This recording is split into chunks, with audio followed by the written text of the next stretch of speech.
ნარკოტიკებით უკანონო ვაჭრობა გავლენას ახდენს ყველა იმ სახელმწიფოზე, სადაც ხდება ნარკოტიკების წარმოება, გადაზიდვა და მოხმარება. ამის შესახებ შეერთებული შტატების სახელმწიფო მდივნის თანაშემწე ნარკობიზნესთან ბრძოლის საკითხებში დევიდ ჯონსონმა განაცხადა.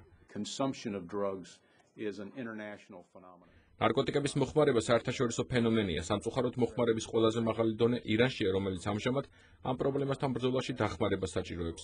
ასევე კოკაინის მოხმარების მზარდ ბაზარს წარმოადგენს შეერთებული შტატები და ევროპის ზოგიერთი ქვეყანა.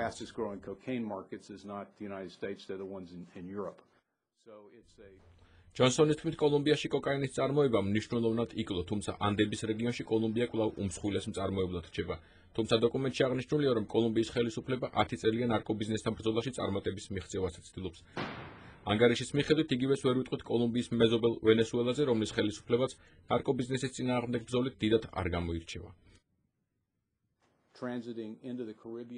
კარიბის რეგიონსა და აფრიკაში გადაზიდვებს თუ დავაკვირდებით, ვნახავთ, რომ ავიაციის არაორდინალური გადაზიდვები ვენესუელას იმ რეგიონიდან ხდება, რომელიც კოლუმბიას ესაზღვრება. აცხადებს დევიდ ჯონსონი.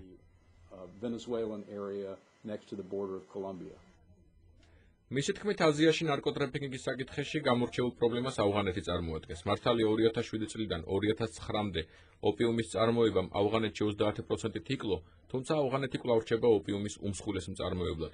ის მსოფლიოში ოპიუმის საერთო რაოდენობის 90%-ს აწარმოებს. მოხსენებაში დადებითად არის შეფასებული მექსიკის ხელისუფლების მცდელობები ნარკობიზნესთან ბრძოლის სფეროში.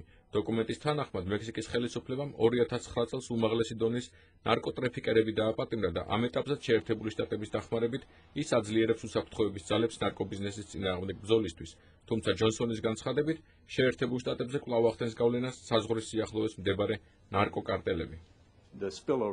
ნარკოტიკების შემოდინება შეერთებულ შტატებში მეტწილად აქედან ხდება და ნარკოტიკების გავლენა უფრო მეტად სასაზღვრო რაიონებში იგრძნობა, ვიდრე ქვეყნის სიღრმეში, აცხადებს დევიდ ჯონსონი. დოკუმენტი ევროპის კონტინენტსაც ეხება. ანგარიშის თანახმად, ბებერ კონტინენტზე კოკაინის ტრანზიტის ერთ-ერთი მთავარ დერეფანს დასავლეთ აფრიკის რეგიონი წარმოადგენს.